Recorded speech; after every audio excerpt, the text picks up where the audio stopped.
Today, we explore the psychology of aging with a guest you're going to want to pay attention to. She's 93. She's still getting herself booked on podcasts. She's a wonderful interviewee and a practicing life coach. If you don't think that the bar was just set a little higher on how you'll spend your next 40 years, I don't know what will. I'm Deborah Atkinson. You're listening to Flipping 50, where I address your top struggles and concerns, but more than anything, hope to inspire you about what you will do with your next 40 years. I share what to eat, how to move, and how to change your mindset about what to eat and how to move so you can have the energy and vitality that you want, need, and deserve in this second and better half. My guest today, pay close attention to this bio. My guest is Eileen Greene. She's an empowered and fearless woman who strongly believes that there's no age to achieve your goals and dreams. After raising her 3 sons, she went on an unrelenting campaign to educate herself and experience life to the fullest. She became, and this is a bullet list, my friends, one of the first people to be certified in NLP by Tony Robbins, a TED Talk lecturer, a high school lecturer about sex for Planned Parenthood, a certified hypnotherapist, bar mitzvahed and received her master's degree in spiritual psychology, completed a 2-year program in volunteer work from University of Judaism, and certified in interior design. At 93, she is an active life coach using hypnotherapy and psychotherapeutic methods to help her clients. The psychology of aging optimally, friends. Are you ready? Eileen Greene, thank you so much for being here. Well, thank you for having me. Well, we're not done yet. I hope you still say that at the end because I've got so many questions for you, and I'm gonna dive in and honor listeners so we give them the full backstory because they've all heard your intro and your bio and what you've done. So, what was it that prompted you to start this whole new life after raising your 3 boys? Well, I always had the desire for education. And so in my TED Talk, I believe I said it took me 25 years to get out of college, raised 3 sons, have 6 grandchildren, 2 great-grandchildren, and 2 more on the way. So I am very, very blessed. My education proceeded from college to certification after certification after certification until at the age of 73, I got bat mitzvahed with my granddaughter, who was born on my birth date. And I then, at 75, got my master's in psychology. And it's been my thrill, my pleasure to be a coach. I'm sorry to interrupt, but I want to ask, so you clearly have a thirst for knowledge and for learning. My question to you is, what is keeping you do it? Is it still that many of our listeners probably have looked forward to retiring from jobs and are eager to do so? And yet at 93, you're still finding guest spots on podcasts. I mean, you raised the bar pretty high, girlfriend. What's the difference between you and those who can't wait to retire? Well, I can be honest and say I'm not sure because each individual is so different. We all dance to a different tune.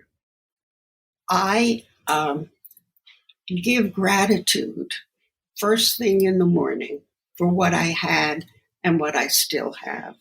I go into forgiveness for myself and others. I go into acceptance. I go into positivity. And I have been able to be a coach.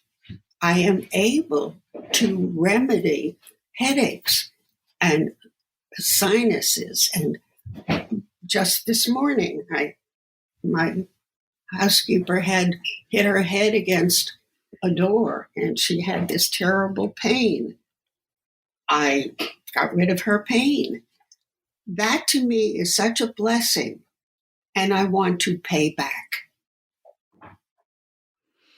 Beautiful. I want to ask because some of our listeners have heard this term, but not everyone will understand what it is. So one of the first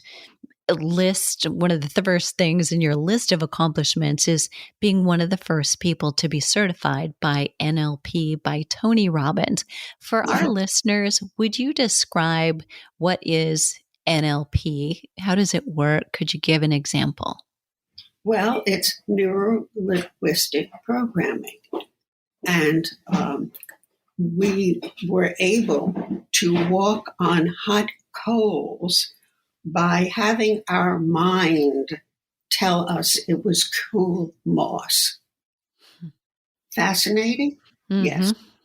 So I walked on 40 feet of hot coals. I jumped with a harness off of a 50-foot telephone pole. I went down a water slide where the top of my bathing suit came down because of the rush. The whole idea is to rewrite your script so that you go into an I am. I am doing the best I can, which includes moving forward and eliminating negativity. Negativity is a poison to the body. The brain is the computer of the body. So what you tell is definitely what your body is going to react to. And it's amazing. So I give my people homework. Shall I move forward on that, Deborah? Yeah, I'd love to hear some of the homework. Okay. I'm not jumping off a telephone pole though. I'm not asking anybody to. What I am asking, Deborah, is that their vocabulary change. It's vital that we eliminate certain words from our vocabulary.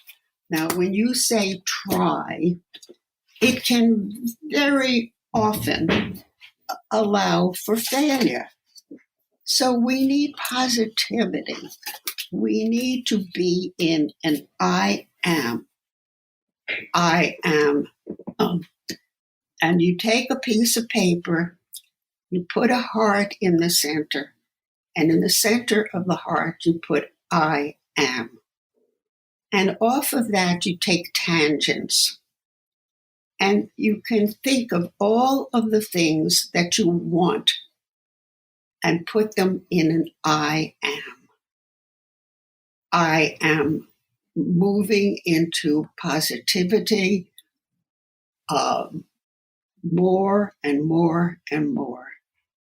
I am encouraging myself to honor myself, to applaud myself.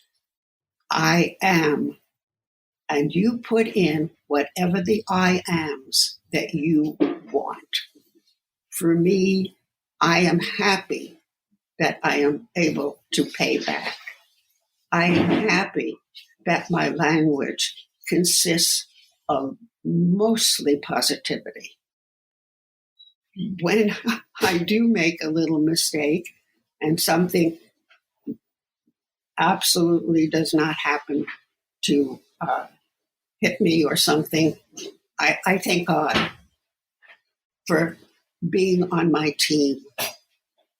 I give thanks for so many things, and they go on my I am. So I encourage everybody to make their list of I am and avoid the negativity that a lot of us unconsciously or consciously do. And there is an initial sensitizing experience, where as a hypnotherapist, I have been able to bring people back to early.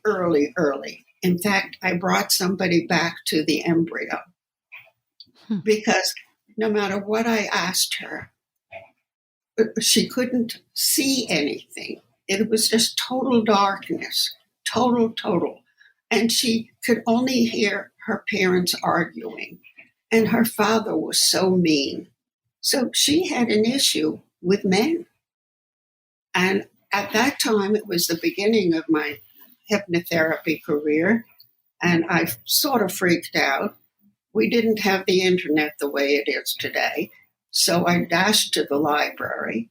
And sure enough, there was several articles about the embryo having some remaining thoughts in their body.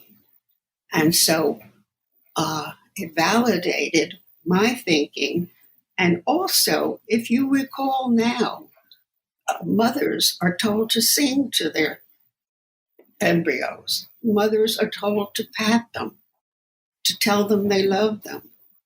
So it is a true fact that we do have initial sensitizing experiences, and to be able to rewrite the script is a marvelous thing.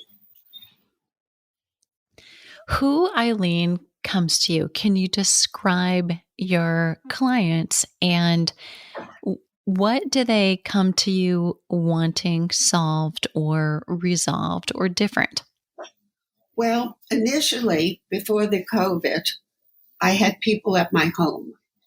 So I worked on them with all of the particular methods that were available to me. But since I do not go out now, and I'm sort of connected to my computer, I do work on the telephone. And I do work, if they want the visual, fine. If they don't, I work with them. And it's a matter of my determining what I am able to do for them. And in most cases, I am able to heal them, which is a gift that I was given. And I'm still, in awe of my gift because I do want to pay back. At 93, even though I have fallen twice, I am still sort of active, and my brain is still working. And as I say, I give gratitude. I am in gratitude. So wonderful. And Eileen, there's a little bit of noise in the background. I'm afraid listeners are going to be picking up on that. I'm not sure if we can make any changes. Okay. Antonia? Yes. Close this door, please. Thank you.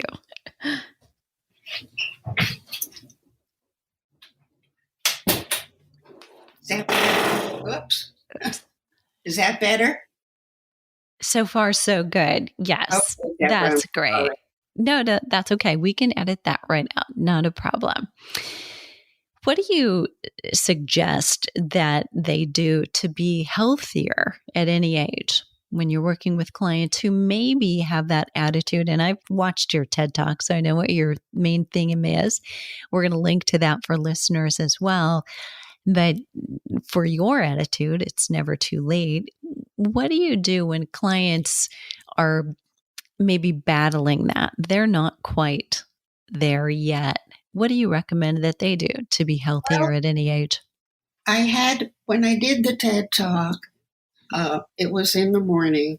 There were 28 women, and they broke it up into, morning and afternoon. And a woman came over to me in the lobby in tears. And she said, I'm a legal assistant and I desperately want to be a lawyer. But everybody told me it is too late. Mm. So I said, okay, which means that now you know that it is never too late until it is. How much time do you need to get your degree? She said, well, I'm working. So I said, okay, can you do it online? She said, yes. And I said, how long would that take? And she said, well, 2 years. I said, okay. And perhaps it takes 3 years. And she said, well, I'll be too old. I said, you're going to be that age anyway. So let's start now. And she burst into tears and threw her arms around me. And she said, thank you, thank you, thank you, thank you. So each person has their own wish list, their bucket list. And that's what I attempt to facilitate with them. And the I am is a helpful method. How did you come up with that? I think I studied it. Was it new to you? All of my colleges. Was it new to you at one point, or was this, you seem honestly very ahead of your time. And I think today, the things that you were doing are still not everybody's doing them, but a larger percent of people are doing them and they're better accepted. But you were way ahead of your time. Well, I have a son who was more or less pushing me. And everybody needs a push.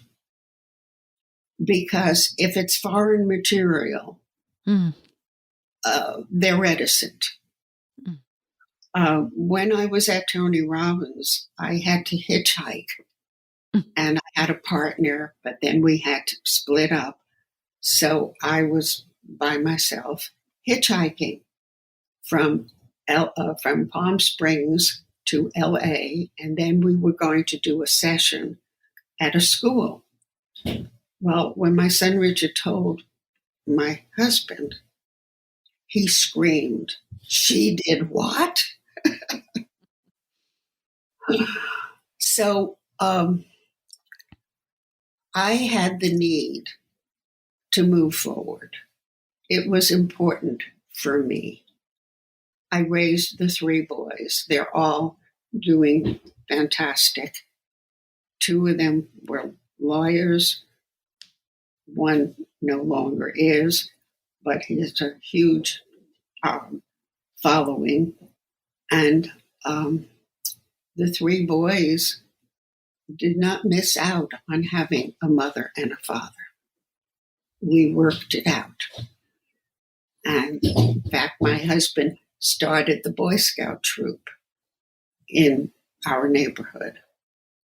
And I was a room mother, and I would sell the hot dogs at the ball games that they had. So I was blessed with the ability, even though I have just about every itis and otis in the book. I am a diabetic. I have, as I say, I have so many challenges, and I meet them every morning with my gratitude for what I still have. I'm letting that sit, just a pregnant pause, because it was such a great statement. I would love to back up just a minute. So you mentioned that initial sensitizing experiences that have caused or been caused by trauma in each of our lives. Can you say a little bit more about that? And what are examples of trauma of different kinds that might give us this initial sensitizing experience that we carry with us? Well, we carry with us self-worth, which is very important. We carry with us messages that are debilitating to us. And unless those messages can be rewritten, you live with them. Self-worth is the most common one that I come across. It could be a father who was always yelling at them. It could be a teacher that told them that they weren't good enough. It's difficult for me to go through the list of things that people swallow, mm-hmm. and it enters their body. And they use language like, oh, I'm so sick. Oh, I don't feel well. Oh, this is so upsetting. And then, of course, we have the victim. Now, the victim is a different species, and there is difficulty with that because they don't want to be fixed. They want to blame it on somebody else. They live with if only. So that is a very deep negativity. And as yet, I have not had one of those. I have been fortunate in that the people that came to me would come with a headache, a backache, an image of a body, of a head in their stomach when they're dreaming. And I was able to release it and give them the I am chart to go into positivity. So every morning, as I said, I give gratitude for what I had, what I still have, and I move forward with I am worthy, I am healthy, I am helpful, I am so happy to be gifted with the ability to help other people. How much time do you now personally spend learning? So obviously that was a theme running through your whole life. And what types of things are you drawn to learning now? Well, unfortunately, I don't go out. And so I'm into reading. I'm into Googling. I'm into asking lots of questions on the computer. Don't always believe everything that they tell me. So I just pursue it until it feels right. Very nice. Okay, so what's next? What's next on your agenda? To do a TEDx at 87. You're now 93. You're coaching in the green room. Before we started, you told me a little bit about what your morning was like and two people that you'd helped. What's next on your want to do this list? Well, I would just like to be able to help more and more people. I feel that people are deserving of an opportunity if they want it. And that's the secret. A person has to want it. Mm-hmm. What questions might you ask somebody to find out if they truly want it? I think that's such a great distinction. I think there are people who may express the desire to have a change, but maybe less desire to make the change that will require. Well, I often say, okay, so you've got this headache. Would you like to get rid of it? Of course, they say. Are you game for me to do my magic? Sure. I do my magic. I have them. Okay, I'll tell you how I do it if you really want to know. I do. Okay. I have them show me where their pain is. Then I have them describe it to me. Then I have them put their hand on whatever it is, whether it's the stomach, whether it's the head, whether it's the arm, wherever they're having their pain. Then I have them describe their pain in color. What color is it? What size is it? What shape is it? Okay, I want to know if you can focus on it. And I want you to put it down to a size of a dime. Now, depending upon where it is, I have them take this dime that now has a color, has a shape, and I have them move it to, let's say, it's the headache, to between the eyes and put their finger there. And I want them to breathe in and breathe out. And then I want them to take that finger and walk over to a window or a door and take that finger and throw it out the door. Watch it, follow it until there is no longer a headache. Happens. Wow. Okay, I'm going to use that. I could have used that a couple of days ago. Where were you? Why don't you call me? Well, now I know I have a new tool in my toolbox. So Right. Fantastic. Yeah, and I got rid of mine, and I got rid of my housekeeper, and that was that. I have a question, and I want to ask you this. And I've been very conscious lately of whether anything I say might be ageist, and this question may be a little bit so. But I want to ask you, in terms of maybe defaulting to negative thinking, do you notice if you worked with people in their 50s, their 60s, their 70s, their 80s, their 90s, is there a correlation with the older we get, potentially the more negative we might get, or blow that out of the water? Maybe that's not at all true.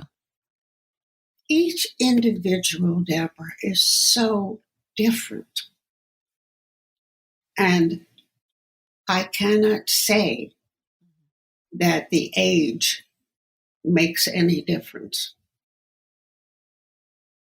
Great answer. What is stuck in them Mm.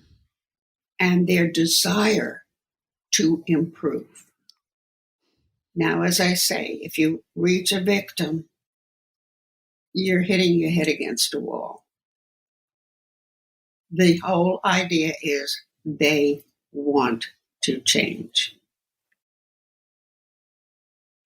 What about what you do with clients and or students and improving their relationships? How does that work? Because when there's two people involved, of course, it takes two to tango. Right. How can you help someone improve a relationship or have the desire to do that? Where do you start? Well, they, first of all, need to want to improve the relationship. That's the primary condition. Are they willing to go for help? Are they willing to make changes? Do they want the relationship to get better? What is the fly in the ointment with them? So once I'm able to interview them, I have a better idea of how I can support them. Great line of questions. Okay, well, I've got you here. Is there a question that I should have asked you? Or if you know and thoughtfully consider our listeners are between females between 45 and 70 who were kind of maybe at pivotal points, maybe wanting to change or realizing that something isn't all that they want, and they've realized there's a certain amount of time to actually take advantage and do that bucket list. What would you say to them? Well, I would say that if they truly want to start the bucket list, they need to start writing. Writing is an incredible tool, and explain where they're at, what they want, and go into an I am list, or find yourself a therapist, or find yourself an avenue that you personally can pursue. It's all individuals, and very seldom do I find two the same. So there is a lot of guidance available for anybody that's looking to make changes or go forward on their bucket list. And, I'm one, but there are many others also who have the ability to support people. Wonderful answer, Eileen. It's been such a pleasure. Deborah, you are a love. Well, as are you, and I'm amazed. You have raised the bar very high. So, I'm one of those people, I believe, who doesn't look forward to retirement. I can't actually imagine doing that as long as I feel like I'm contributing, doing something I love, and looking forward to getting up every morning. But I don't know that I've thought far enough ahead to think, what will I be doing at 93? So now I've got to get myself booked on podcasts well into my 90s in order to match the bar here. And you will. But instead of you will, I am. I am. And I thank you so much.